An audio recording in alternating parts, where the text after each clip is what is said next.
Hey everyone, Anton Kraly here from Dropship Lifestyle, and this week's episode of Dropship Weekly is coming to you from Nevada.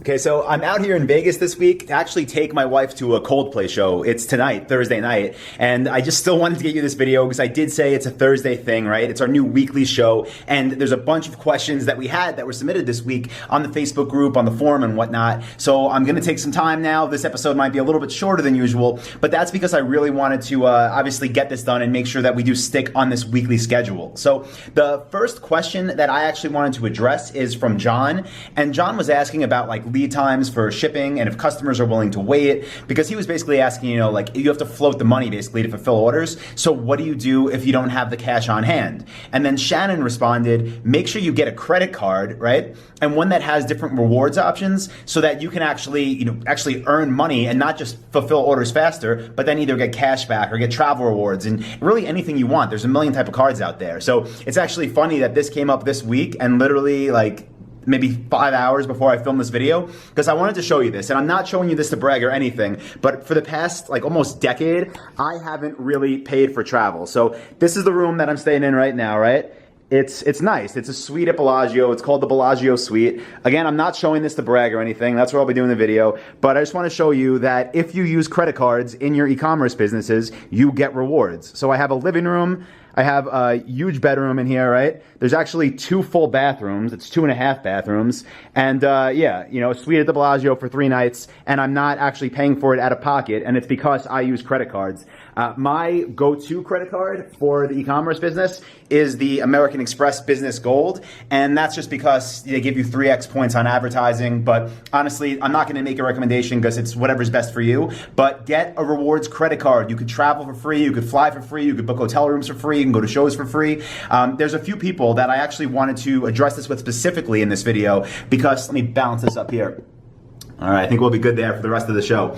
Because we had 2 different successes that I wanted to really call out. The first was Leonardo again, first month in business with Dropship Lifestyle, did over $10,700 in sales, 25% profit margin, awesome. So you're making, over $2,500 profit your first month. But also that means you spent about $8,000. If you put that all on a credit card, you're going to be building up points very fast. So you could book travel without spending money out of pocket. Go for it. Use credit cards. I hope you are. But congratulations on the success. But I just really wanted to hit the credit card point home this month, being, that's what I'm doing this week on Thursday as I film this. Same thing with Pam. Said she's looking forward to the next month. She got great advice from Ernest. Did over $12,000 in the last 30 days in sales. Again, Pam, congratulations. Hope you're using rewards credit cards. So listen, I should actually also mention that I did a video about a year ago with a friend of mine named Eric from Abroaders, and it's about travel hacking. That's what his company specializes in. If you want more information on this whole process, I think it's like a 30-minute long interview I did. We'll link it up somewhere over here on the screen so you can click through and go and watch that. But with that being said, let's dive back into these questions. This week, Ernest started a post, which was awesome, on our Facebook group, and he said if anyone has questions, just ask him under this, use hashtag DropShipWeekly. So I'm going to get to as many as I can, but like Ernest said, if I don't have time to address these, that's why we have coaches like Ernest, like John, like Simon, like Alejandro. We have a whole team of coaches, so you could definitely ask them as well. But let me go through these and get as many done as I can right now. Question from Jonathan. Jonathan says, is there any feedback or updates on how beta is going with the Dropship Lifestyle Shopify app for suppliers? So Jonathan, it still is in beta technically, but it does everything that we say it does. So, you can use it for everything. And if you have any issues, let us know. That's why we say it's in beta. Just if something does come up, then just all you have to do is let us know so we can have it fixed. But it does work. We've had feedback. We've made some tweaks to it. But just go for it. If you're hesitating because it's not past beta yet, that doesn't mean you shouldn't use it. It works, it's great, and if you get stuck, let us know so we can have the either problem fixed or just instruct you on how to use it correctly. Next question is from Ben, and Ben says, I'm currently doing the PLAs, product listing ads, and he has his ads set up as it says in the module. He's got a $10 a day budget, $50 cent bid per product. He's getting sometimes 1 to 300 impressions per day, but he's not getting a click-through ratio. His click-through ratio is super low, either 1 click or 0 click per day. That's an issue. you. So definitely what I would do if I was you, if you've been through, our entire AdWords PPC course, which it sounds like you have, but make sure you really watched all of that. That was created by Michael Erickson, troubleshoot any issues. But what I would do is search for these products that you are getting impressions for. You could see what you're getting impressions for inside your AdWords account, and then go on Google, go incognito, and search as if you were a customer, and then see if there's a reason why people aren't clicking you, right? Maybe you have images that don't look as good as your competitors. Maybe their prices are different. Maybe their subjects are better. Their product names. So actually do that. Go into your AdWords account, see what you're getting impressions for, then search for these products on your own to see why you're not getting those clicks. And the key thing there, I should say, is do it in an incognito browser so that Google doesn't recognize you doing it yourself. Not because you're gonna get in trouble, just because you wanna get unbiased results, not from someone that's been to the site already, because that could skew them. Next question is from Michael, and Michael says, our store has been open for 10 days, got one sale in the first 72 hours. Congratulations, Michael, that's awesome. He said since then has the ads running, he's got PLAs and Facebook ads. I hope for Facebook ads you do mean for retargeting only, because that's again how we use them. But you said there hasn't been another sale yet. So what would I suggest you do to get the ball rolling and get the sales coming in? Step one is actually install something called Lucky Orange on your website. And this is assuming that you're getting clicks and you're getting people to your website. Install Lucky Orange so you could see what they're doing once they're there. It has heat maps, but it actually lets you watch people as they go through your site. And that's really gonna help you get a feel for maybe why they're not buying or even adding to cart. Now, if you're not getting traffic, that's another story. Then go to the AdWords PPC course inside Dropship Lifestyle, where we can literally walk you through step by step how to get it set up. All right, so the next question I'm going to answer comes from Elizabeth, and Elizabeth is asking, when researching trends on Google, basically history of different niches, how far back should you look? She's saying, is 5 years good? Is 12 months good? How far back should you go? So obviously, there's not I wouldn't say there's a fixed answer. We typically look, at least a few years back and want to see it at least holding steady. When you see certain niches that you search for example, maybe hoverboards or electric skateboards, things like that, you might see huge spikes shooting straight up right now. So you might think wow, I want to do this. It's so hot right now. But on one hand, the things that go up that fast usually aren't the greatest, not for the way that we build these businesses. Something that's much more stable is better. Now, if there has been a gradual decrease, maybe over the past 5-10 years, I don't see it as a huge problem. I think it was about 3 or 4 years ago, and I might be off when this happened, but that's when Google Trends, I think it was called Insights back then, they kind of changed their algorithm, and then everything kind of went down a little bit. So don't be that worried. As long as there's not some huge drop off in what you're looking into, then don't be that concerned. But again, you also don't want something that's just immediately just shot up and spiked, because again, for the way that we build businesses, that really doesn't work either. The next question is from Nate, and Nate asked a great question. He says, what's the best strategy for writing your own product descriptions? Do you try to highlight 1 or 2 keywords throughout? So Nate's asking about how to write product descriptions, and it seems like Nate's specifically asking for SEO purposes.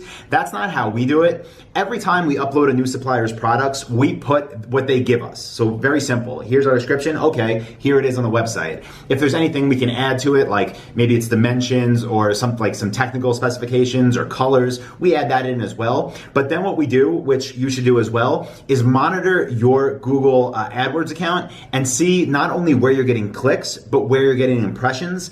And then you want to go into those product pages and optimize those. So the way that we do it, again, it's not really to make them keyword heavy or anything, but it's to write as much as we possibly can to deliver more value to the person that's on our site. Because, there are real people that are clicking our ads and then coming there. So we optimize where the eyes are already going. Now, if you're already getting traffic, then you could do this by going into your Google Analytics account, go into your content, and then sort your pages by which is the most viewed. And then you can optimize the pages, again, that are already getting the most traffic first. So that's how we do it. As far as how many keywords we use, again, that's not why we rewrite them. We don't really rely on SEO. We rely on paid traffic. So we just try to give the user the best experience. And to be honest, it doesn't hurt with SEO either. We rank pretty well for our product pages.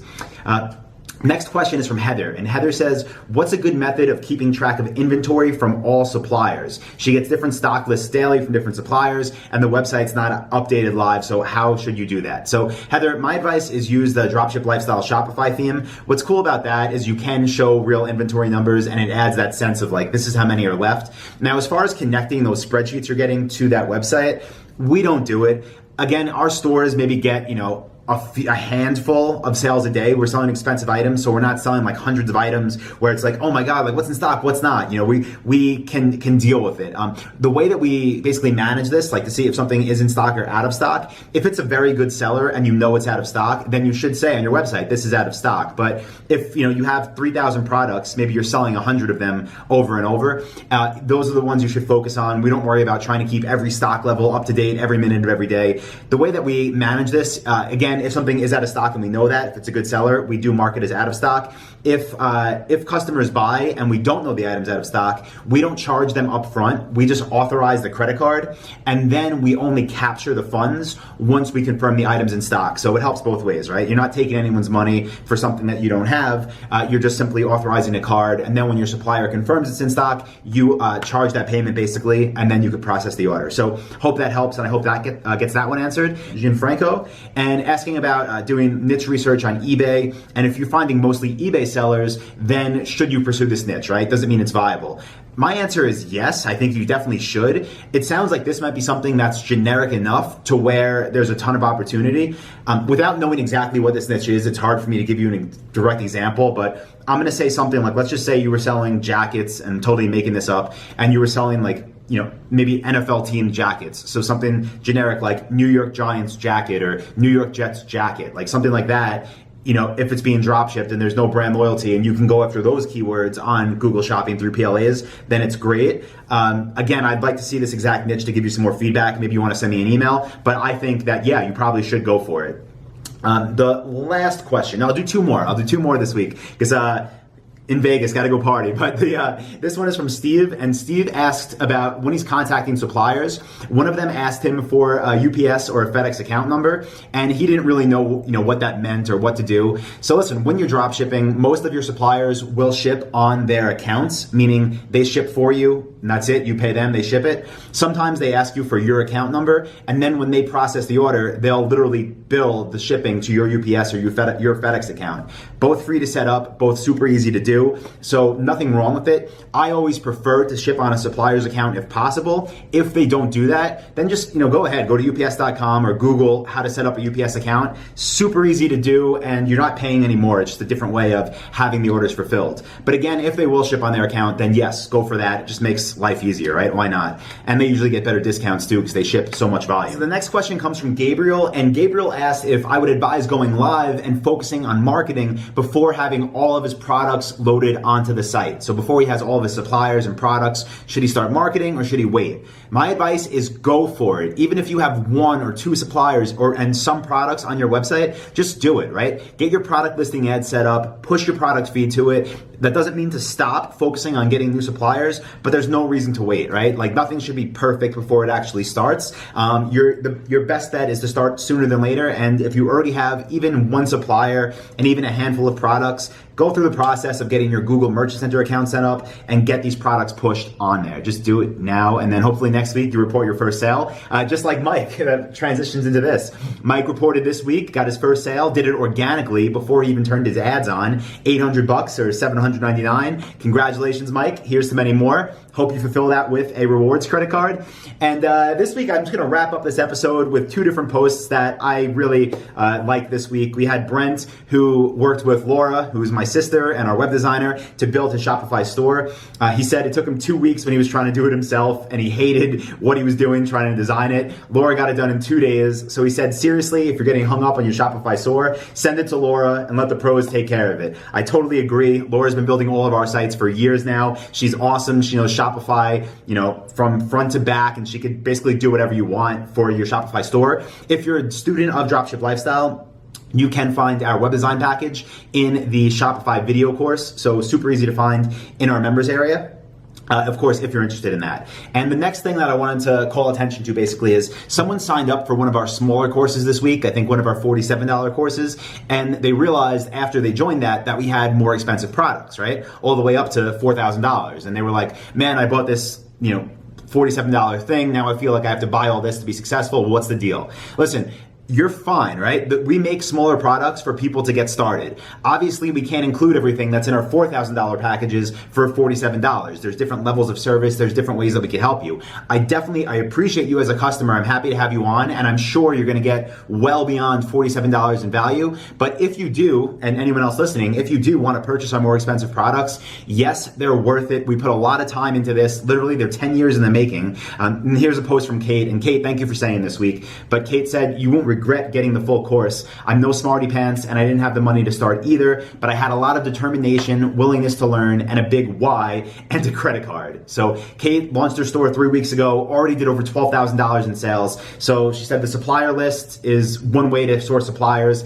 Anton shows you how to source them in other ways. She doesn't even use suppliers from the database, but the support here is amazing. So Kate, thank you so much for saying that. Thank you for taking a risk and a chance on us, and congratulations again on doing over $12,000 in sales in your first 3 weeks of being in business. Here's to many more. And again, Kate, I hope you're using a credit card too, because that's kind of the theme of this week's episode. Use rewards credit cards, get travel if you want it, get cash back if you want it. It's up to you. Listen, if you like this video, can you please, give it a thumbs up if it's on Facebook, or tag someone that might be interested in this information. If it's on YouTube, same thing. If you can give it a thumbs up and maybe leave a comment, let me know your feedback. And of course, for everyone watching this, keep the questions coming. This is a weekly series. You see, I'm out on vacation right now and I'm making it. It's not going to stop. It will be every Thursday for Dropship Lifestyle. The show's called Dropship Lifestyle Weekly, or Dropship Weekly. Keep the questions coming. I'll keep answering them. And now I'm going to try to get some gambling in before I go to this Coldplay show tonight. Unfortunately, gambling is not sponsored by credit cards, and I cannot use